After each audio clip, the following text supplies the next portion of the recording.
This problem is for you to try. I want you to solve this right triangle. I'm telling us that C is a right angle, and I'm giving you 2 side lengths. So it's your job to find the other 2 angles, A and B, and side length B. And I will just remind you that it's best, if possible, to use the given information. The one exception to that is generally once I found 2 of the 3 angles, I do just go to using the fact that the sum of the angles in a triangle, in any triangle, have to be 180 degrees.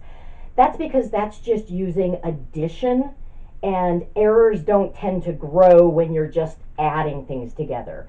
But anything where I've got a relationship where there's multiplication, it's possible that a very small rounding error, if I'm multiplying by 100, that error becomes 100 times as big as it was. So with the exception of finding the 3rd angle, when I work through this, I'm going to use just this given information rather than any calculated values. And let's agree, let's round everything to the tenths place. Go ahead and pause the video and give that a shot.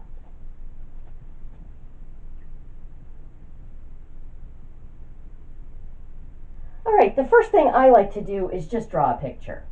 So I've got this lovely right triangle here, and I'm going to label the given information, and I'm going to just label that in red so that I know what information was given, because I'm going to prioritize using that. So C was 90 degrees, that we were given. A, which is the side opposite A, was 1.2 inches, and C was 4.1 inches. So I don't know side B, and I don't know angles A or B. Let's actually go ahead and find the side first. Here, because 2 different sides were given, the simplest way to find the 3rd side is to just use Pythagoras. So I know that A squared plus B squared is equal to C squared. So that's going to be 1.2 squared plus B squared is equal to 4.1 squared. B squared is 4.1 squared minus 1.2 squared.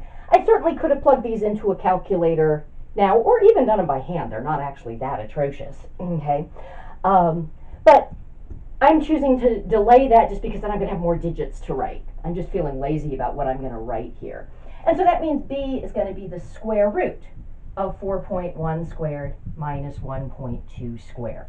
So I'm going to go ahead and enter that into my calculator. Now, we don't spend a lot of time with calculators in this particular semester. It is kind of important, though, that if you are using a calculator, you know how it works. I'm going to hit 4.1 squared minus 1.2 squared, and I'm going to equal that out. I've got 15.37. Okay. So basically, I want to take the square root of 15.37. One thing that's nice about my calculator is I can just take square root, and then there's an answer key, just says ANS. And if I hit that, it plugs in that answer of 15.37 that's already on my screen, plugs it into the square root function, which is kind of nice. If your calculator has a feature like that, it can help you avoid having to enter in more complex expressions or having to retype the answer from the previous step. So kind of nice to familiarize yourself with that if you are planning on taking a lot of classes where you're going to be using your calculator. And if you're taking science or engineering classes, you definitely are. Math classes, it's going to vary a little bit by the teacher whether they allow or require a calculator or not. Okay, so what I got for for B here then is 3.92 blah blah blah. Going to round to the tenths place, so I'm going to say that's about 3.9 inches. Okay. But now in solving for angles A or B, I'm going to try to avoid using side B. I'm going to try to use either side A or C, those given sides, if I can. Actually, both of those given sides, if I can. So let's go ahead and solve for angle A. If I look at angle A, what I know is what's opposite and the hypotenuse. So that would give me sine. So I'm just going to say sine of A is 1.2 over 4.1. And I know A is an acute angle. if I'm in a right triangle, both of the angles that are not the right angle are acute, which puts them in the range of inverse sine. It puts them in the range of any inverse trig function. When we get to oblique triangles, we're going to have to be a little bit careful because it's possible that we'll have an obtuse triangle. One of our angles might be obtuse, and then that wouldn't be in the range of inverse sine, but it would still be in the range of inverse cosine. But with right triangles, the two acute angles are acute. Okay, so I'm going to type in 1.2 divided by 4.1, and I get a long, lovely decimal, okay?